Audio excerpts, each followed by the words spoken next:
Okay friends, మనం next వీడియోలో భాగంగా కంటిన్యూషన్ చేద్దాం. శ్రవణం భాషణం. చూడు, శ్రవణం భాషణం అంటే ఏం సార్? శ్రవణం భాషణం అంటే ఏం సార్? చూడి, భాషా సామర్థ్యాలలో వినడం, మాట్లాడడం చాలా కీలకమైనవి. ఎస్, భాషా సామర్థ్యాలలో వినడం, మాట్లాడడం అనేవి చాలా కీలకమైనవి. పిల్లలలో స్పష్టమైన ఉచ్చారణ, భావ ప్రకటన పెంపొందించడానికి వినడం, మాట్లాడడం ఎంతగానో తోడ్పడుతుంది. పిల్లల్లో స్పష్టమైన ఉచ్చారణ రావడానికి, భావ ప్రకటనకు పెంపొందించడానికి వినడం, మాట్లాడడం ఎంతగానో తోడ్పడుతుంది. ఆలోచించి మాట్లాడవలసిన అవసరాన్ని కల్పించడం ద్వారా పిల్లలు ఆలోచించి మాట్లాడవలసిన అవసరాన్ని కల్పించడం ద్వారా పిల్లలు విషయాన్ని వినడం ద్వారా ఏకాగ్రత చూపుతారు. అదేవిధంగా ఇతరులు చెప్పే విషయాన్ని శ్రద్ధగా వినడం అలవాటు అయినట్లయితే సున్నితంగా స్పందించడం అలవాటు అవుతుంది. ఇతరులు చెప్పే విషయాన్ని శ్రద్ధగా వినడం అలవాటైతే మనకి సున్నితంగా స్పందించడం కూడా అలవాటు అవుతుంది. అందుకే సుమతి శతకకారుడు ఇలా అన్నాడు. సుమతి శతక ఎవరు? బద్దెన. సుమతి శతకాన్ని రచించింది ఎవరు? బద్దెన. బద్దెన ఏమన్నాడు చూడండి. బద్దెన ఒక మంచి పద్యం చెప్పాడు అనమాట. వినదగునెవ్వరు చెప్పిన విననంతనే వేగపడగ వివరింపదగున్, కనికల్ల నిజము తెలిసిన మనుజుడే పో నీతి పరుడు మహిళ సుమతి. ఎంత బాగా చెప్పాడు. వినదగునెవ్వరు చెప్పిన వినినంతనే వేగపడగ వివరింపదగున్, కనికల్ల నిజము తెలిసి మనుజుడే పో నీతి పరుడు మహిళ సుమతి. ఎవరు చెప్పినా మనము శ్రద్ధగా వినాలి. అంటే తొందరపడకూడదు అనేసి చెప్తున్నాడు. నిజం అనేది నిదానంగా తెలుస్తుంది. శ్రవణం అంటే ఏం సార్? చూడండి, శ్రవణం అంటే సుమతి శతకాన్ని రచించింది బద్దెన, గుర్తుపెట్టుకోవాలి. భాషా సామర్థ్యాలలో మొదటిది శ్రవణం. భాషా సామర్థ్యాలలో మొదటిది అది శ్రవణం. శ్రవణేంద్రియాల ద్వారా జరుపు భాషా ప్రక్రియనే శ్రవణం అంటారు. అంటే చెవుల ద్వారా వినడం ద్వారా జరిగే ప్రక్రియనే మనం శ్రవణం అని అంటాము. శ్రవణం అనగా వినడం. భాష నేర్చుకునే పిల్లల పరిసరాల వాతావరణంలో వివిధ ప్రాణులు, వ్యక్తులు చేసే ధ్వనులను శ్రద్ధగా వింటారు. చూసారా, భాష నేర్చుకునే పిల్లలు పరిసర వాతావరణంలోని వివిధ ప్రాణులు, వ్యక్తులు చేసే వివిధ ధ్వనులను శ్రద్ధగా వింటారు. అప్పుడే ఆ ధ్వనులను చక్కగా అనుసరించడానికి వీలవుతుంది. నెక్స్ట్, పిల్లలకు ముఖ్యంగా ఉండవలసినది నిశ్చితమైన శ్రవణమే. పిల్లలకు ముఖ్యంగా ఏది ఉండాలి? నిశ్చితమైన శ్రవణం ఉండాలి. ఇది కుటుంబంతోనే ఆరంభం అవుతుంది. కరెక్ట్, మన కుటుంబం నుంచినే ఇది ఆరంభం జరుగుతుంది.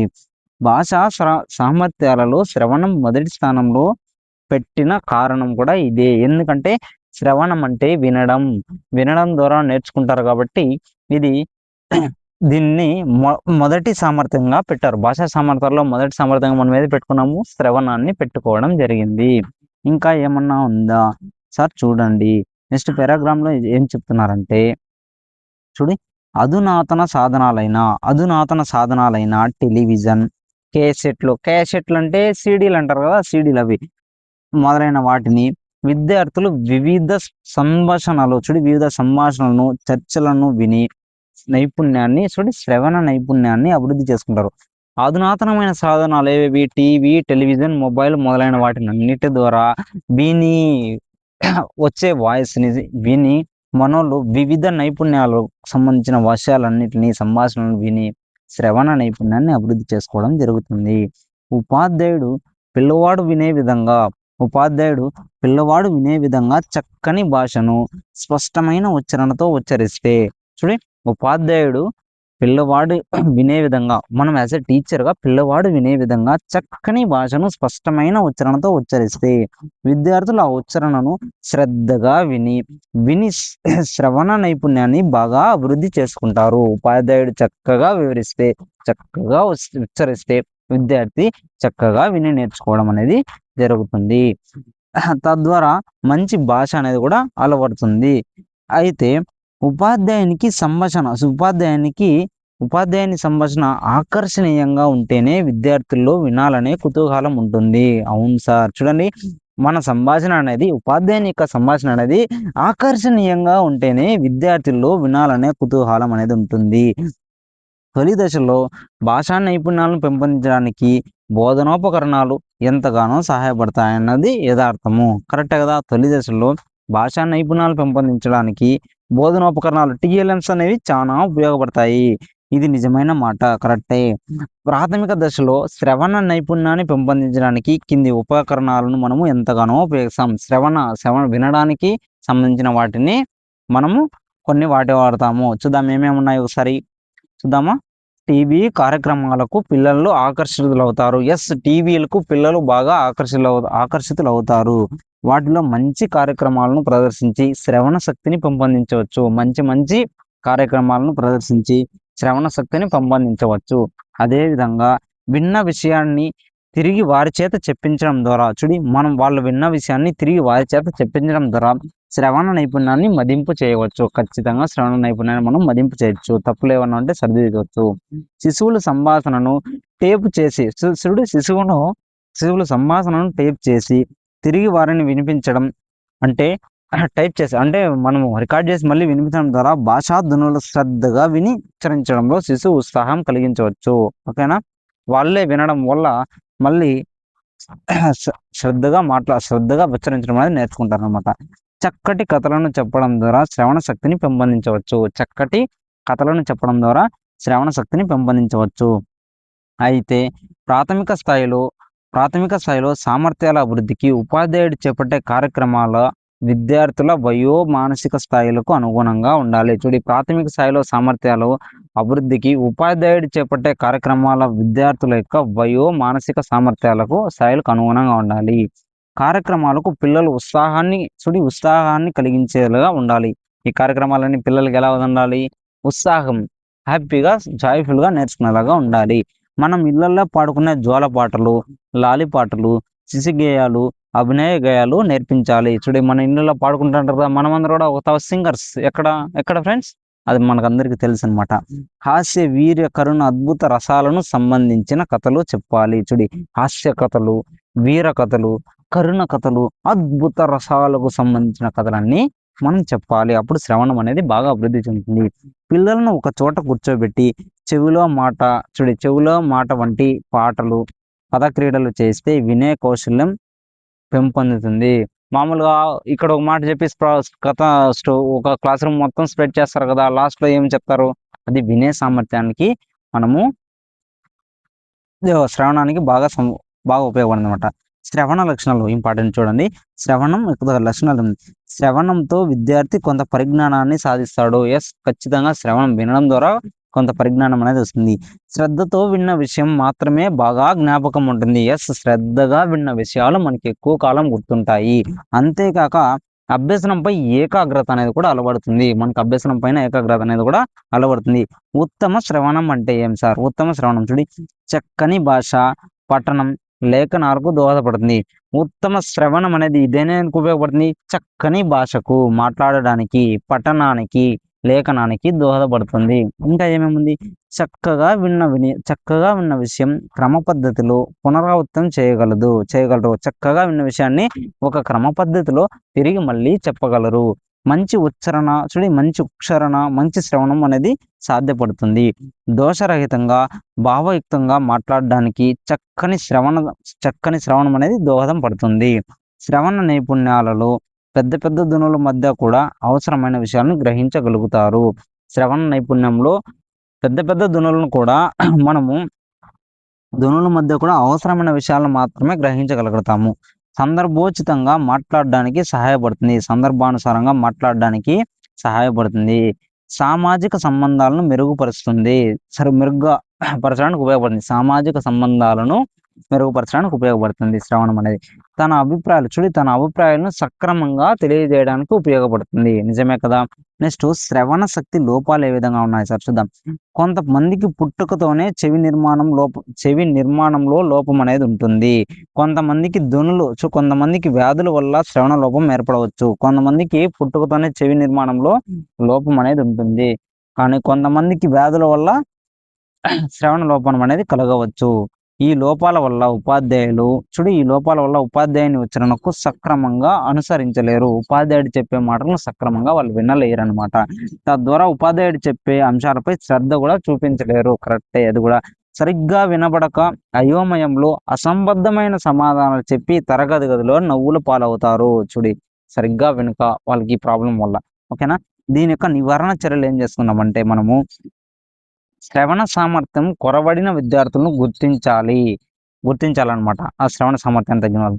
వినికిడి సమస్య ఉన్న విద్యార్థి చెవిని శబ్ద యంత్రంతో అమర్చుకోమని సలహా ఇవ్వాలి. ఇప్పుడు ఏదైనా ప్రాబ్లం ఉందనుకో వాళ్ళకి మనకుంది కదా చెవిలో పెట్టుకుంటారు కదా అది మిషన్, దాన్ని రెడీ చేసుకోమని చెప్పాలి. ఆ వ్యాధి ఉన్న పిల్లలు తల్లిదండ్రులకు తగు సలహాలు ఇవ్వాలన్నమాట. ఆ వ్యాధి ఉన్న పిల్లలకి వాళ్ళ యొక్క తల్లిదండ్రులకి మనం సలహా అనేది ఇవ్వాలి. చెవిలో కాగితాలు కానీ పెన్సిల్ కానీ పెట్టి తిప్పే అలవాటు మాన్పించి వైద్యుని సలహా తీసుకోమని చెప్పాలి. చెవిలో పిల్లలు పెన్సిళ్ళు స్కేళ్ళు అన్ని దూర్చడానికి ట్రై చేస్తుంటారు చిన్నప్పుడు. అవన్నీ చేయకూడదు నాన్న, పెన్సిళ్ళు పెన్నులు అని పెట్టద్దు నాన్న అని మనము చెప్పాలి. శిశు గీతాలను దగ్గరగా వెళ్ళి వినిపించాలి. శిశు గీతాలు ఏమన్నా పాడే వచ్చినప్పుడు దగ్గరగా వెళ్ళి వినిపించాలి. శ్రవణ శక్తి లోపం ఉన్న విద్యార్థులు తోటి విద్యార్థులను ఎగతాళి చేయకుండా తగు చర్యలు తీసుకోవాలి. వినికిడి ఉంటది కదా, వాళ్ళకి మనం ఏం చేయాలి, డమ్ ఉండే వాళ్ళకి తోటి విద్యార్థులను ఎగతాళి చేయకుండా చూడాలి. విద్యార్థుల స్థాయికి తగిన సంభాషణలు వినిపిస్తూ శ్రవణ అభ్యసనాలు చేయించాలి. కరెక్టే కదా, విద్యార్థుల స్థాయికి తగిన సంభాషణలు వినిపిస్తూ శ్రవణాన్ని అభ్యసనాలుగా మనం చేయాలి. నెక్స్ట్ ఇంకోటి ఏం చూడు, శ్రవణం అంటే ఏం చూస్తాం, శ్రవణం యొక్క లక్షణాలు, శ్రవణం యొక్క లోపాలు, వాటి గురించి పూర్తిగా నేర్చుకోవడం జరిగింది. పిల్లలు ఎప్పుడు వింటారు అనే దాన్ని కాన్సెప్ట్ని చూద్దాం. ఓకేనా. విషయాన్ని తమదిగా భావించినప్పుడు పిల్లలు బాగా వింటారు, గుర్తుపెట్టుకోండి. స్వేచ్ఛాయుత వాతావరణం ఉన్నప్పుడు బాగా వింటారు. మంచి ఎన్విరాన్మెంట్ ఉండాలి. అదేవిధంగా వాళ్ళు నేర్చుకోవాలని భావించాలి. ఆ విషయం ఎవరిది వాళ్ళకి సంబంధించినది అయితే ఖచ్చితంగా పిల్లలు శ్రద్ధగా ఉంటారు. అది మనకు కూడా బాగా ఉపయోగపడుతుంది. చూడండి, పరిచయమైన సన్నివేశాల గురించి మాట్లాడించినప్పుడు, పరిచయమైన అంటే తెలిసిన విషయాల గురించి మాట్లాడినప్పుడు బాగా వింటారు అనమాట. ఉత్సాహంగా బోధిస్తున్న అంశం మీద అభిరుచి ఉన్నప్పుడు, ఉత్సాహంగా మన బోధన అనేది ఉత్సాహంగా ఉందనుకో, దాని మీద కూడా మనకి అభిరుచి అనేది ఉంటుంది. పిల్లలకు ఆసక్తిని కలిగించే అద్భుత రసంతో కూడిన కథలు, పిల్లలకు ఆసక్తి కలిగించే కథలు ఉంటాయి, అద్భుతమైన కథలు, బేతాళ కథలు, పంచతంత్ర కథలు చెప్పినప్పుడు బాగా వింటారనమాట, శ్రద్ధగా వింటారనమాట. పిల్లలకు ఇష్టమైన ఆట వస్తువులు, బొమ్మలు మొదలైన ఉపకరణాలు జోడించి పాఠాలు చెప్పినప్పుడు, పిల్లలకి టీఎల్ఎంస్ ఉంటుంది కదా, టీఎల్ఎంస్ని ఆట వస్తువుని కనుక చెప్పినప్పుడు బాగా వింటారనమాట. ఏకాగ్రత లేకుంటే వినరు కాబట్టి, అదే కాన్సన్ట్రేషన్ అనేది లేకపోతే ఎవరు వినరు కాబట్టి చెబుతున్న విషయంపై దృష్టి పెట్టడానికి మధ్య మధ్యలో ప్రశ్నలు అడుగుతూ ఉండాలి. మధ్య మధ్యలో ప్రశ్నలు అనేది అడుగుతూ ఉండాలి. నెక్స్ట్, ఉపాధ్యాయుని కంఠస్వరం తక్కువ స్థాయిలో ఉంటే వినబడదు. ఖచ్చితంగా తక్కువ స్థాయిలో ఉంటే వినబడదు. కావున ఉపాధ్యాయుడు సముచిత స్వరంతో చెప్పాలి. అంటే మంచి గట్టిగా బిగ్గరగా చెప్పాలన్నమాట. ఉపాధ్యాయుడు విద్యార్థిని లాలనగా పలకరించినప్పుడు, అంగలి కదలికలను చేయిస్తూ సంభాషిస్తున్నప్పుడు మాత్రమే విద్యార్థి వినడానికి ఇష్టపడతాడు. ఉపాధ్యాయుడు విద్యార్థిని లాలనగా పలకరించాలి. మనము పిల్లలు వింటున్నారా లేదని టెస్ట్ చేస్తూ ఉండాలన్నమాట. ఓకేనా. ప్రాథమిక స్థాయిలో ఆకలి తీరు తగు నిద్ర పొందిన పిమ్మటనే వినడానికి సిద్ధపడతారు. వాళ్ళకి ఆకలి వేసినప్పుడు అన్నం పెడితేనే, వాళ్ళ కడుపుకు బాగా ఆకలి వేసినప్పుడు అన్నం పెట్టాలి, నిద్ర వచ్చినప్పుడు నిద్రపోవాలి. అప్పుడే వాళ్ళు వినడానికి అనేది బాగుంటుంది అనమాట మైండ్. ఓకేనా. Fresh mind. పాటలు, గేయాలు, జంతువుల కథలను చాలా ఇష్టంగా వింటారు. చూసావా, పాటలు కానీ గేయాలు కానీ మంచి కథలను, జంతువుల యొక్క కథలను కూడా బాగా శ్రద్ధగా ఉంటాడు. మన ఉపాధ్యాయుడు ఏమేమి చేయాలో చూద్దామా. ఉపాధ్యాయుడు ఎప్పటికప్పుడు పిల్లల ఆసక్తికరంగా ఉండే విధంగా తన బోధన పరిపుష్టం చేసుకోవాలి. మనం పిల్లలకి ఆసక్తికరంగా ఉండే విధంగా బోధన చేయాలి. తరగతి గది వాతావరణం ఆహ్లాదంగా ఉండే విధంగా చేయాలి. తరగతి గది బాగా ఉల్లాసంగా ఉండే విధంగా చేద్దాం. ఉపాధ్యాయుడు ముందుగా పిల్లలకు చెప్పే అంశాలను శ్రద్ధగా వినాలి. ఉపాధ్యాయుడు ముందుగా పిల్లలు చెప్పే అంశాలను శ్రద్ధగా వినాలి. పిల్లలు ఏం చెప్తారో వాటిని మనం ఖచ్చితంగా వినాలి శ్రద్ధగా. గేయాలను పద్యాలను రాగయుక్తంగా చదవాలి. కథలను హావభావములను అనుగుణంగా వినిపించాలి. వినిపించే అంశంపై ఆలోచన రేకెత్తించే ప్రశ్నలు మధ్య మధ్యలో అడుగుతూ ఉండాలి. ఇదేమిరా, ఇప్పుడు మనం దేని గురించి చెప్పుకుంటున్నాము, శ్రవణము ఉపాధ్యాయుడు చేయవలసిన అంశాల గురించి మనం చెప్పుకుంటున్నాము అని అప్పుడప్పుడు మధ్య మధ్యలో అడగాలి. క్రీడా పద్ధతిలో బోధించాలి. క్రీడా పద్ధతిలోనే పిల్లలు ఎక్కువ వింటారు, ప్లేయింగ్ యాక్టివిటీ. పిల్లలను మన స్నేహితుల లాలనలో చూసుకోవాలి. పిల్లలను మన స్నేహితుల్లాగా భావించాలన్నమాట. ఉపాధ్యాయుడు పిల్లల శ్రేయోభిలాషిగా, విసుగు లేకుండా నిరంతర ప్రగతిశీలిగా కావాలి. ఉపాధ్యాయుడు పిల్లల యొక్క శ్రేయోభిలాషిగా, విసుగు చెందకుండా పిల్లలతో నిరంతరం కలిసిపోవాలి. తాను చేస్తున్న బోధనలు విద్యార్థి ఎంతవరకు వింటున్నాడో ఎప్పటికప్పుడు బేరీజు చేసుకోవాలి. చెక్ చేసుకుంటా ఉండాలి. పిల్లలు ఏ విధంగా వింటున్నారా లేదా అనేసి. స్పష్టమైన కంఠధ్వనితో స్వర భేదాలను పాటిస్తూ బోధించాలి. ఈ పాఠ్యాంశం చివర కొన్ని బిట్లు ఉంటాయి కదా, ఆ బిట్లు మనము చెప్పుకున్న దాంతో వచ్చాయా లేదా అని నేను మిమ్మల్ని క్వశ్చన్స్ వేసినప్పుడు మీరు ఆన్సర్ చెప్పినప్పుడు అప్పుడు శ్రద్ధగా పాఠ్యాంశాన్ని విన్నారు అని అర్థము. ఈ పాఠ్యాంశం మనం పార్ట్లుగా చేసుకుంటాం కాబట్టి ప్రతి ఒక్క దానికి లింక్ ఉంది. ఫస్ట్ నుంచి వినుకుంటా వస్తే క్లారిటీగా అర్థమైంది. డ్రాఫ్ట్ కాపీ బుక్ అయితే ముందర పెట్టుకొని ఖచ్చితంగా లైన్ టు లైన్ వింటూ ఎక్కడెక్కడ ఇంపార్టెంట్ అని చెప్తానో అక్కడ నోట్ చేసుకుంటూ రండి మీరు. ఓకేనా ఫ్రెండ్స్? చూద్దాం. నెక్స్ట్ భాషణం గురించి వెళ్దాం. భాషణం అంటే ఏం సార్? మన అభిప్రాయాన్ని స్పష్టంగా ఇతరులకు మాటల రూపంలో తెలియజేయడాన్ని భాషణం అంటారు. మన యొక్క భాషణం చూడి, మన యొక్క అభిప్రాయాన్ని మీ యొక్క అభిప్రాయాన్ని చూడి మాటల రూపంలో అంటే మీ యొక్క అభిప్రాయాన్ని మాటలు అంటే కామెంట్ల రూపంలో నాకు తెలియజేయండి. ఏ విధంగా, ఇంకా ఏం కావాలి, ఏ సబ్జెక్టులు కావాలి అనేసి మీరు చెప్తే మనం దానికి తగ్గట్టుగా మనం మారుతుంది అనమాట. నిర్దిష్టమైన ఉచ్చారణ భాషణానికి ప్రాణం వంటిది. నిర్దిష్టమైన ఉచ్చారణ అనేది భాషణానికి ప్రాణం వంటిది. సరైన ఉచ్చారణతో పిల్లలు తమ అభిప్రాయాలను స్పష్టంగా ప్రకటించలేరు. కనుక అటువంటి వారికి భాషణలో చిన్నప్పటి నుండి శిక్షణ అనేది ఇవ్వాలి. చూసారా, చిన్నప్పటి నుంచి శిక్షణ ఇవ్వాలి. భాషణాశక్తి బాగా ఉన్న మాటకారి అన్ని రంగాలలో రాణించడం మనం చూస్తూనే ఉంటాం. భాషణాశక్తి అంటే మాట్లాడే శక్తి, అంటే మాట్లాడే అన్నది వాక్చతురం అనేది అంటే బాగా ఓకేనా. స్పీకింగ్ స్కిల్స్ అనేది ఉంటే ఆటోమేటిక్గా అన్ని విషయాల్లోనూ రాణిస్తాం. అది దానికి ఒక కొటేషన్ ఉంది కదా, నోరు మంచిదైతే ఊరి మంచిదవుతుంది. ఓకేనా. దీని గురించి మన భాషణం నానుడి అనమాట. ఇది నానుడి అంటే సామెత కదా. దీన్ని బట్టి భాషణం యొక్క గొప్పదనం మనకు తెలుస్తుంది. చూడండి, నండూరి రామకృష్ణాచార్యులు తమ యొక్క ప్రగతి గీతలో ఏమన్నారు చూడి. నండూరి రామకృష్ణాచార్యులు తమ యొక్క ప్రగతి గీతను రచించింది ఎవరు? నండూరి రామకృష్ణాచార్యులు. ఏం చెప్పారో చూడండి. వాక్కుకున్న పదును వాడి కత్తికి లేదు, మార్చగలదు మాట మనిషి మనసు, జారవలదు నోరు, జాగ్రత్త శబ్దములు గలదు గొప్ప శక్తి అని భాషణం యొక్క ప్రాధాన్యాన్ని విస్పష్టం చేశారనమాట. ఎవరు? నండూరి రామకృష్ణాచార్యులు. ఏం చెప్పారు?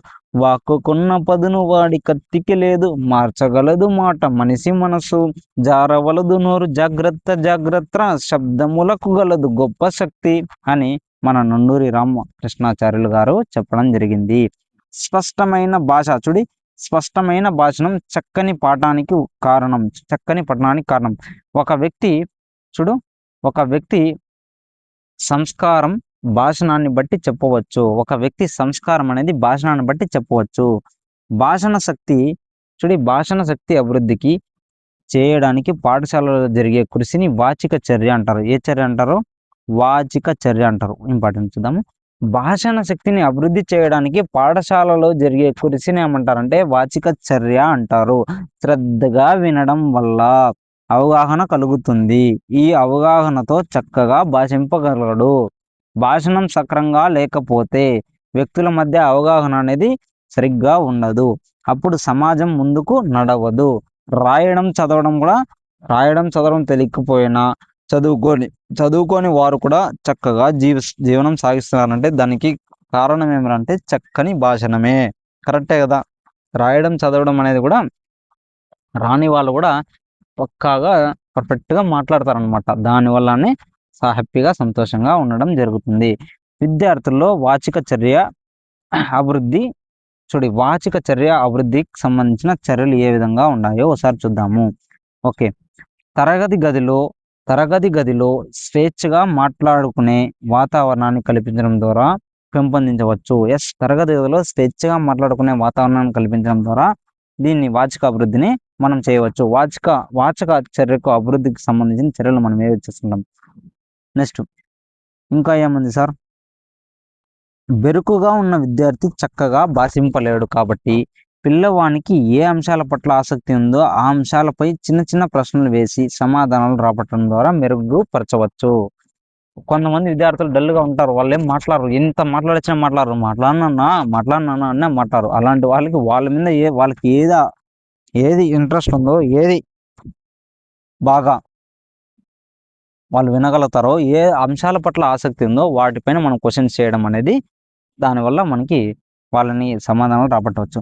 వారు చెప్పే సమాధానాలను ఉపాధ్యాయుడు శ్రద్ధగా వింటుంటేనే పిల్లవాడు ధారాళంగా తన భావాలను వినగలగడు. ఖచ్చితంగా పిల్లలు చెప్పే మాటలు మనం పర్ఫెక్ట్గా వింటేనే వాళ్ళు కరెక్ట్గా ఓపెన్గా చెప్పగలరు.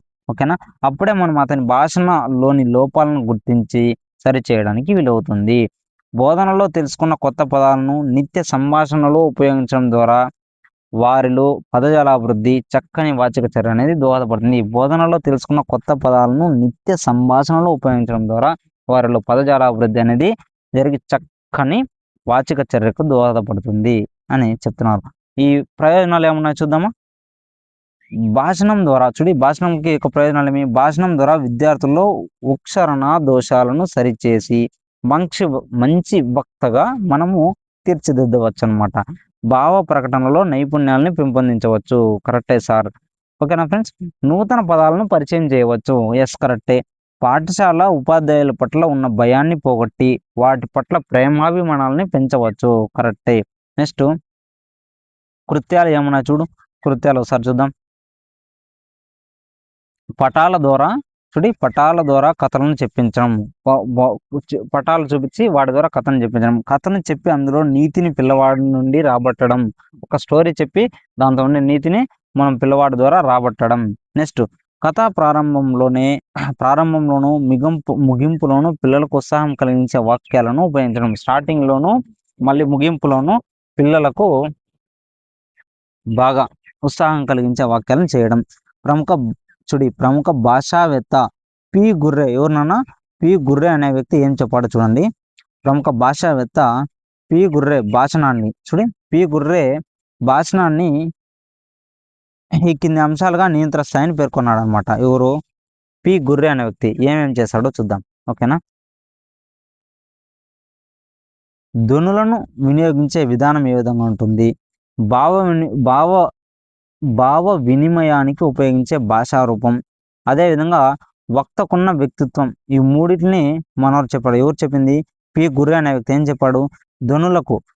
ధ్వనులకు వినియోగించే విధానం, భావ వినిమయానికి వినియోగించే భాషా రూపం, వక్తకున్న వ్యక్తిత్వం, ఈ మూడిట్లపైన పి గుర్రే అనే వ్యక్తి చెప్పడం జరిగింది. స్పష్టమైన ఉచ్చారణ ధ్వనులను, సరైన ఊనిక, అర్థవంతమైన ధ్వనులు, హావభావాలు, శారీరక భంగిమలు, బాడీ లాంగ్వేజ్, ఆనువంశిక లక్షణాలు పరిసరాల భాషణాన్ని తప్పకుండా ప్రభావితం చేస్తాయి. అందువల్లనే పాఠశాలలో చేరిన విద్యార్థులు విశిష్టమైన సభ్య సమాజం హర్షించే భాషణ శక్తిని పెంపొందించాలి. అందువల్లనే పాఠశాలలో చేరిన విద్యార్థుల్లో మనం ఏం చేయాలి? విద్యార్థుల్లో శిష్టమైన సభ్య సమాజానికి హర్షించే భాషణ శక్తిని మాట్లాడే శక్తిని పెంపొందించాలి అంటున్నాడు. నెక్స్ట్ ప్రాథమిక దశలో భాషాభివృద్ధి అంటే ఏమి? ప్రాథమిక దశలో విద్యార్థులు భయం, సిగ్గు ఎక్కువగా ఉండి మాట్లాడడానికి జంకుతారు. ఖచ్చితంగా ప్రాథమిక దశలో పిల్లలకు భయము, సిగ్గు అవన్నీ ఉంటాయన్నమాట. మాట్లాడడానికి జంకుతారు. వాటిని తొలగించి ఏమేం చేయాలి? సంభాషణలు, శిశుగేయాలు, అభినయ గేయాలు, కథాకథనం, భాషా క్రీడలు మొదలైనవి చెప్పించాలి. వాళ్ళ దగ్గర మనం ఇవన్నీ చెప్పిన సంభాషణ క్రియేట్ చేసి మాట్లాడించడం, గేయాల ద్వారా పాటించడం, ఇంకా ఏమి? అభినయ గేయాలు చేయడం, కథాకథనం ద్వారా చేయడం, భాషా క్రీడల ద్వారా చేయడం అనేది చేస్తే బాగా వాళ్ళకి మంచి భాషణం అనేది వస్తుంది. నెక్స్ట్ భాషణంలోని దోషాలు చూద్దాం. భాషణంలోని దోషాలు, పాఠశాలకు విద్యార్థులు వేరు పరిసరాల నుండి వస్తారు. డిఫరెంట్ ప్లేసెస్ నుంచి వస్తారు. వారి ఉచ్చారణలో భేదం, దానివల్ల దోషాలు దొరుకుతూ ఉంటాయి. ఖచ్చితంగా దొరుకుతూ ఉంటాయి ఫ్రెండ్స్. అవి సరిచేయకపోతే ఆ దోషాలు లేఖనంలో కూడా ఏర్పడవచ్చు. మనం వాళ్ళు చేసే మిస్టేక్స్ని సరి చేయకపోతే వాళ్ళు రాసేదంతా కూడా మిస్టేక్స్ మళ్ళీ వస్తాయి. అందువల్లనే ప్రాథమిక దశలో ఈ దోషాలను నివారించవలసిన అవసరం అనేది ఖచ్చితంగా ఉంటుంది. చూడి భాషా దోషం అంటే ఏం సార్? భాషా దోషం అంటే ఏం సార్? సాధారణంగా విద్యార్థి ఉపయోగించే వాక్యాలు కష్టమైన అన్వయం కలిగి ఉండడం, కష్టమైన అన్వయం కలిగి ఉండడం, క్లిష్టమైన పదాలతో కూడి ఉండడం, కష్టమైన పదాలతో కూడి ఉండడం, వాక్యాలు పెద్దవిగా ఉండడం కారణంగా భాషా దోషాలు ఏర్పడే అవకాశం ఉంటుంది. భాషా దోషాలు ఏర్పడే అవకాశం ఏదైతుంది సార్? కష్టమైన పదాలు వాక్యాలను కష్టమైన పదాలతో వాక్యాలు పెద్దవిగా ఉండడం దీనికి కారణం. దానికి కారణం? భాషా దోషానికి కారణమవుతుంది. అప్పుడు ఉపాధ్యాయుడు చిన్న చిన్న వాక్యాలు ఉపయోగించేటట్లు చేయాలి. దానివల్ల భాషా దోషాలు అనేది తొలగిపోతాయన్నమాట. ఎగ్జాంపుల్ ఏమి ఇచ్చడం? నేను రేపు పాఠశాలకు వెళ్ళను అన్నాడు. నెక్స్ట్ నువ్వు చిన్నగా నేను రేపు పాఠశాలకు వెళ్ళను, నేను రేపు పాఠశాలకి వెళ్తాను. చిన్న చిన్న పదాల ద్వారా మనము భాషా దోషాలు అనేది సరిచేయచ్చు. భావదోషం చూడి, ఒక్కోసారి సభాకంపంతో విద్యార్థి తనకు తెలిసిన విషయాన్ని సైతం తప్పుగా భాషించవచ్చు. ఒక్కోసారి తప్పు జరుగుతుంది అనమాట. అందువల్ల విద్యార్థి ముందుగా సభాకంపం లేకుండా ప్రోత్సహించాలి. చూడు ఏం చేస్తాడు? శ్రీకృష్ణుడు కురుక్షేత్ర యుద్ధంలో కౌరవుల పక్షాన ఉన్నాడు. కరెక్టేనా? ఇది భావదోషం. భావదోషం అంటే ఏమి? శ్రీకృష్ణుడు కురుక్షేత్ర యుద్ధంలో కౌరవుల పక్షాన ఉన్నాడు కాదు, పాండవుల పక్షాన ఉంటాడనమాట. ఓకేనా? భయం కారణంగా అది మర్చిపోయి రాయేస్తాడు. అది వర్ణక్రమం. చూడి వర్ణక్రమం అంటే వేగంగా ఉచ్చరించడం వల్ల. ఇంకా ఏముంది?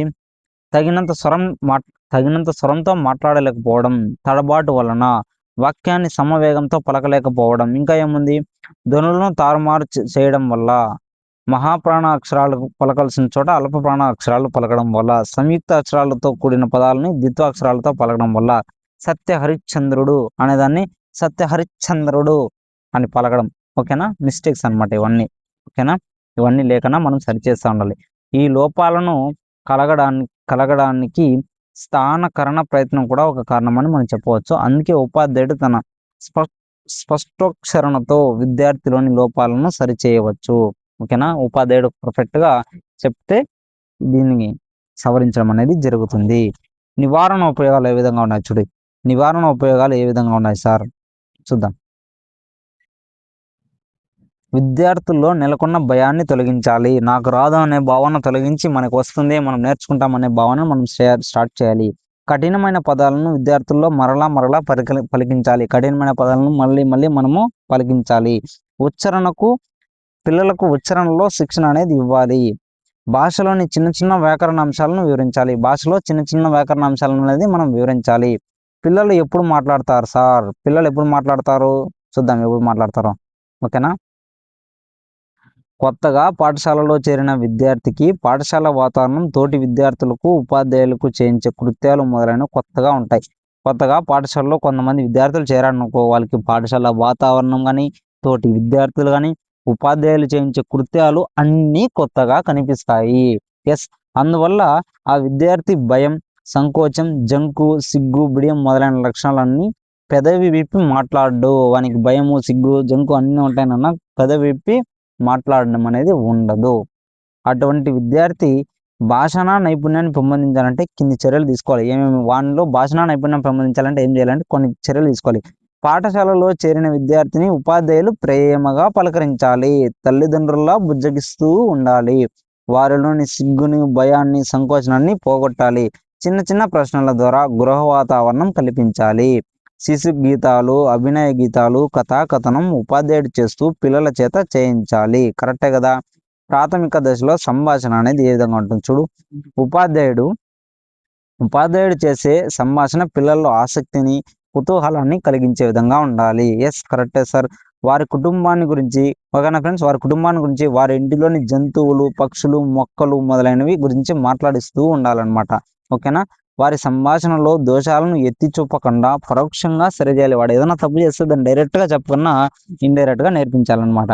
విద్యార్థికి అర్థమయ్యే భాషలో సంభాషణ అనేది కొనసాగించాలి. నెక్స్ట్, విద్యార్థి ఇంట్లో చేసుకున్న పండుగలు లేదా వారి గ్రామాల్లో జరిగే ఉత్సవాల గురించి మనం మాట్లాడించాలి. పిల్లవాడు తను చేసుకున్న పుట్టినరోజున గురించి మాట్లాడమనాలి. నువ్వు చేసుకున్న పుట్టినరోజు ఏ విధంగా చెప్పురా నాన్న అని చెప్తాడనమాట. అదేవిధంగా విద్యార్థులు టీవీలో కానీ, థియేటర్లో కానీ, ఇటీవల తాను చూసిన సినిమాల్లో కానీ సన్నివేశాల గురించి మాట్లాడమనాలి. నెక్స్ట్, ఈ విధమైన చర్యల పిల్లవాడు స్వేచ్ఛగా మాట్లాడతాడు అనమాట. శిశు గీతాలు ఆంగ్లంలో వీటిని రైమ్స్ అంటాం. శిశు గీతాలను తెలుగులో బాలగేయాలు అంటారనమాట. ఓకేనా. పిల్లలకు పాటలంటే ఇష్టం కాబట్టి వారి స్థాయికి తగిన గేయాలు పాటించాలి. శిశు గీతాలు నేర్పేటప్పుడు ఈ కింది అంశాలను దృష్టిలో ఉంచుకోవాలన్నమాట. ఏమేమి చూద్దామా.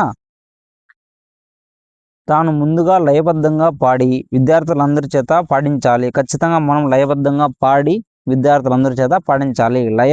లయ ప్రాధాన్యతను బట్టి ఆ గేయం అర్థాన్ని కూడా బోధించాలి. ఖచ్చితంగా మళ్ళీ ముందు జట్టుగా పాడించాలి. అందరూ పాల్గొనేటట్లు చేయాలి. దాంతో తర్వాత కొంత శిక్షణ అనంతరం ప్రతి విద్యార్థి చేత పాడించాలన్నమాట. దాన్ని చివరిలో తరగతి గదిలోని విద్యార్థులందరి చేత ఆ వాటిని పాడించడం అనేది చేయాలి. శిశు గీతాల యొక్క ప్రయోజనాలు ఏముంటుంది? విద్యార్థుల మానసిక ఆనందం కలుగుతుంది. ఇంకా నిర్దిష్టమైన ఉచ్చారణ అనేది వస్తుంది. జట్టు కృత్యం వల్ల సంఘీభావం వృద్ధి చెందుతుంది. ఉత్సాహంతో పాఠశాలకు అనేది వస్తారు. నూతన పదాల పరిచయమై పదజాల అభివృద్ధి చెందుతుంది. సార్ అభినయ గేయాలు అంటే ఏం సార్? అభినయ గేయాలు చేసినప్పుడు ఏమొస్తుంది సార్? అభినయాన్ని జోడిస్తూ లయబద్ధంగా పాడే గేయాలను అభినయ గేయాలు అని అంటారు. చూడు, అభినయ గేయాలు అంటే అభినయాన్ని జోడిస్తూ లయబద్ధంగా పాడే గేయాలను అభినయ గేయాలు అని చెప్పవచ్చు. ఇవి విద్యార్థులకు పాఠ్యాంశాలపై ఆసక్తిని కలిగిస్తాయి. పాఠశాలకు రావడానికి ప్రేరణ కలిగిస్తాయి. పఠన నైపుణ్యం, భాషా నైపుణ్యాలను పెంపొందేటట్లు సహకరిస్తాయి. శిశు గీతాలు కేవలం లయతో కూడి ఉండడం వల్ల కొన్ని పదాలకు అర్థం ఉండకపోవచ్చు. కానీ అభినయ గేయాల్లో అలా కాకుండా ప్రతి పదం అర్థవంతంగా ఉండి ఆ అర్థానికి అనుగుణంగా అభినయించడానికి వీలు కలుగుతుంది. చేతులు, కాళ్ళు, ముఖం వీటి కదలికల వల్ల విద్యార్థుల్లో ఆనందం కలుగుతుంది. ఆసక్తితో పాటు ఆరోగ్యం కూడా పెరుగుతుంది. ఇదే విధంగా ఏముంది? అభినయ గేయాల్లో పిల్లల్లో ఉత్సాహాన్ని నింపుతాయి, ఆత్మవిశ్వాసాన్ని కూడా అధికం చేస్తాయి. ఇంకా ఏముంది సార్? అభినయ గీతాలకు ఒక ఎగ్జాంపుల్ ఇచ్చాడు. 5వ తరగతిలో తెలుగు వాచకంలో కింద భాస్కర్రావు రచించిన ఎవరు గొప్ప అనే దాన్ని ఎవరు రాశారు నాన్న? కొండ భాస్కర్రావు. చూడు, కొండ మళ్ళీ ఉడత గేయ సంభాషణ. ఒకరు కొండగా మరొకరు ఉడతగా విద్యార్థులు జంటలుగా పాడుతూ అభినందించవచ్చు. ఉడతా చిన్నారి బుడత వింటావా నా గొప్ప, వివరించి చెబుతా అబ్బబ్బా నా ఎత్తు ఆకాశమంతా, ఆహా నా గొప్ప చెప్పలేనంత, నా ముందు నువ్వెంత ఓ చిన్నరా ఎంత అని అభినయంతో గేయాలు పాడుతూ ఉండాలి. ఉడతా చిన్నారి బుడతా వింటావా నా గొప్ప, వివరించి చెబుతా అబ్బబ్బో నా ఎత్తు ఆకాశమంతా, ఆహా నా గొప్ప చెప్పలేనంత, నా ముందు నువ్వెంత ఓ చిన్నారి రాయంత, ఓ చిన్న రాయంత అని చెప్తానమాట. ఎవరు? కొండ భాస్కరరావు అని మర్చిపోకూడదు. మనకి చాలా సార్లు వస్తున్నాడు మనకి. ఓకేనా, ఫస్ట్ యూనిట్ నుంచి. నెక్స్ట్, ఇలాంటి గేయాలను ఉపాధ్యాయుడు సేకరించి విద్యార్థులకు వినిపించాలి. ఫస్ట్గా విద్యార్థులు వినిపించాలి, వారితో అభినయింపజేయాలి. అభినయ గేయాలను నేర్పేటప్పుడు ఉపాధ్యాయుడు కింది అంశాలను పాటించాలి. పిల్లల్ని యు ఆకారంలో కూర్చోబెట్టుకోవాలన్న అభినయ గేయాలు చెప్పేటప్పుడు. మళ్ళీ ఏం చేయాలి? గేయాన్ని చార్టుపై కానీ నల్లబల్లపై కానీ రాసి ఉంచాలి. బ్లాక్ బోర్డు పైన కానీ చార్ట్ పైన కానీ రాయించాలి. ఉపాధ్యాయుడు గేయాన్ని ముందుగా 2-3 సార్లు పాడి వినిపించాలి. ఉపాధ్యాయుడు గేయాన్ని 2-3 సార్లు పాడి వినిపించాలి. అభినయం 2 రకాలు చూడు, వాచిక అభినయం, అంగిక అభినయం. ఉపాధ్యాయుడు తాను అభినయం చేసి ముందుగా చూపాలి. ఉపాధ్యాయుడే తాను అభినయం చేసి ముందుగా చూపించాలి. ఇంకా ఏం చేయాలి సార్? చూద్దాం. తర్వాత విద్యార్థుల చేత అభినయింప చేయాలి. మళ్ళీ విద్యార్థుల చేత పాడించాలన్నమాట. దోషాలకు భూతద్దంలో చూపి విద్యార్థులను నిందించకూడదు. వాళ్ళు తప్పులు చేస్తారు నాన్న, వాళ్ళని చూపించి ఇట్లా తప్పు చేస్తున్నారు అని చెప్పకూడదు అనమాట. తెలియకన్నా సవరించాలి వాటిని. ముందుగా జట్లుగా పాడించాలి. ముందుగా ఒక 2-3 జట్స్ని తయారు చేసి మనము పాడించేద్దాం. తర్వాత ప్రతి విద్యార్థి చేత వ్యక్తిగతంగా పాడించాలి. మళ్ళీ ఒక్కో విద్యార్థిని వెళ్ళేసి పాడించడం చేయాలి. ఇలా చేయడం వల్ల మనకి ఏమేమి జరుగుతుంది? గేయంలోని వాక్యాలను, కీలక పదాలను గుర్తింపజేయాలి. గేయంలో ఉన్న ఇంపార్టెంట్ వాక్యాలను, కీలక పదాలను మనం గుర్తించాలి. కీలక పదాలను పిల్లల యొక్క నోటు పుస్తకాల్లో రాయించాలి. ఖచ్చితంగా వాటిని చదివించాలి, రాయించాలన్నమాట. దీనివల్ల బాగా అనేది వస్తుంది. ఇలా చేయడం వల్ల విద్యార్థులు కొన్ని మార్పులు వస్తాయన్నమాట. ఏమేమి వస్తాయి చూడి? వాచిక, అంగిక అభినయాలు సమన్వయం అనేది జరుగుతుంది. వాచిక మరియు అంగిక అభినయాల యొక్క సమన్వయం జరుగుతుంది. విద్యార్థుల్లో సభాకంపం తొలగిపోతుంది. అలసట లేకుండా హాయిగా నవ్వుతూ జాలీగా మీరు పాఠాలు వినేస్తారు. ఆడుతూ పాడుతూ కొత్త విషయాలు కూడా నేర్చుకునేస్తారు. ఐకమత్యం అనేది పెంపొందుతుంది. గేయాన్ని బాగా ఆనందిస్తారు. పరవళ్ళు తొక్కే ఉత్సాహంతో అభినయ గేయాల పట్ల అభిరుచి పెంపొందించుకుంటారు. అభినయ గీతాలను అభినయం కళాత్మక రూపాలుగా దారితీస్తుంది. అభినయ గీతాలు అభినయం కళాత్మక రూపాలకు దారితీస్తుంది. నెక్స్ట్ కథ లేదా కథనం అంటే ఏమి? కథ లేదా కథనం అంటే ఏమి? నెక్స్ట్ కథాకథనం. కథలంటే చూడు, కథలంటే చిన్న పిల్లలు చెవి కోసుకుంటారు. అంటే బాగా ఇష్టం కథలంటే పిల్లలందరికీ. విద్యార్థుల్లో సహజంగా ఉన్న ఆసక్తిని ఆధారం చేసుకొని ఉపాధ్యాయుడు వారిలో భాషణా చాతుర్యాన్ని పెంచడానికి ప్రయత్నం చేయాలి.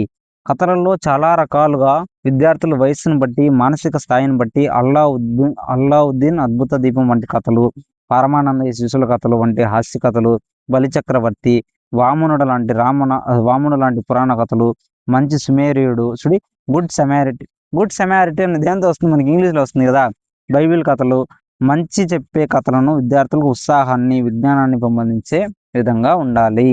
ఈ విద్యార్థులు ఆయా కథల్లో పాత్రలతో మమేకం చెందుతారు. ప్రత్యక్షంగా మనం చెప్పకుండానే ఆ కథల్లో అంతర్లీనంగా ఉండే నీతిని కూడా గ్రహిస్తారనమాట పిల్లలు. ఇంతకు కథనానికి ఉన్న భేదం ఏమిటి? కథ అంటే అందులోని విషయం. కథనం అంటే ఆ కథను చక్కగా హావభావాలతో అందంగా చెప్పడం. కథ అంటే ఏమి? అందులో ఉండే మ్యాటర్, విషయం అనమాట, కంటెంట్. కథనం అంటే ఏమి? ఆ కథను చక్కని హావభావాలతో మనం అందంగా చెప్పడం. కథనంలో తీసుకోవాల్సిన జాగ్రత్తలు ఏమి? చూడు, కథా ప్రారంభం దాని ముగింపులో ఉత్సుకతను కలిగించేదిగా ఉండాలి. చిన్న చిన్న వాక్యాలతో కూడి ఉండాలి కానీ సంక్లిష్ట వాక్యాలు సాధ్యమైనంత వరకు వాడకూడదు అనమాట. ఏమి కథాకథనంలో కథకు చక్కని అభినయం అనేది జోడించాలి. చెప్పే కథను విద్యార్థులు శ్రద్ధగా వింటున్నారు లేదా గమనించాలి. కథ చెప్పి చిన్ని ప్రశ్నలు కథా సారాంశాన్ని రాబట్టాలి. కథ యొక్క నీతిని పిల్లల నుండి రాబట్టడం చేయాలి. కథాకథనం యొక్క ప్రయోజనాలు ఉంటుంది. అభ్యసనం రసంగా అంటే అభ్యసనం బాగా ఉంటుందన్నమాట, రసవంతంగా ఉంటుంది. విద్యార్థుల్లో వినాలనే శక్తిని పెంపొందించవచ్చు. ఉచ్చారణ నిర్దిష్టంగా ఏర్పడుతుంది. నూతన పదాలను పరిచయం ఏర్పడుతుంది. ధైర్యంగా భయం లేకుండా మాట్లాడే శక్తి అనేది కలుగుతుంది. ఇంకా ఏం జరుగుతుంది సార్? అభినయం పట్ల అభిరుచి పెందుతుంది. ముఖ్యంగా కథన శక్తి, కల్పన, సృజనాత్మక శక్తులను పెంపొందుతాయి. ఎస్, కరెక్టే. నెక్స్ట్ ఇంకా ఏమన్నా ఉందా? శ్రవణ భాషణాలను తరగతి గదిలో నిర్వహించే విధం ఏ విధంగా ఉంది చూద్దాం. ఓకేనా? విద్యార్థులను వృత్తాకారంగా కూర్చోబెట్టి ఉపాధ్యాయుడు విద్యార్థులను వృత్తాకారంలో కూర్చోబెట్టి ఉపాధ్యాయుడు పిల్లలకు మధ్యలో కూర్చోవాలన్నమాట. ఓకేనా? విద్యార్థులు తమ అనుభవాలను, అభిప్రాయాలను స్వేచ్ఛగా చెప్పేలా ప్రోత్సహించాలి. విద్యార్థులకు చెప్పిన విషయాన్ని ఖండించకూడదు అనమాట. విద్యార్థుల భాగస్వామ్యం అధికంగా ఉండే విధంగా చూడాలి. ఉపాధ్యాయుడు కేవలం మార్గదర్శిగా మాత్రమే ఉండాలన్నమాట. తరగతిలో అందరికీ మాట్లాడే అవకాశాన్ని ఉపాధ్యాయుడు కల్పించాలి. శ్రవణ భాషణాలను నిర్వహించడానికి ప్రత్యేకంగా ఒక పీరియడ్ను కేటాయించుకొని అప్పుడే ఆ కృత్యాన్ని నిర్వహించాలి. ఓకేనా? ఇది మనము శ్రవణం గురించి మనం ఈరోజు నేర్చుకున్న అంశాలన్నీ ఏమేమి నేర్చుకున్నాం గుర్తుందా? ఒకసారి చాలానే నేర్చుకున్నాం ఈరోజు. ఓకేనా? నెక్స్ట్ వీడియోలో తర్వాత మిగిలిన టాపిక్ని కంటిన్యూ చేద్దాం. ఓకేనా friends? Thank you so much friends. Like చేయండి, సబ్స్క్రైబ్ చేయండి. నెక్స్ట్ వీడియోలో కలుద్దాం. ఓకేనా?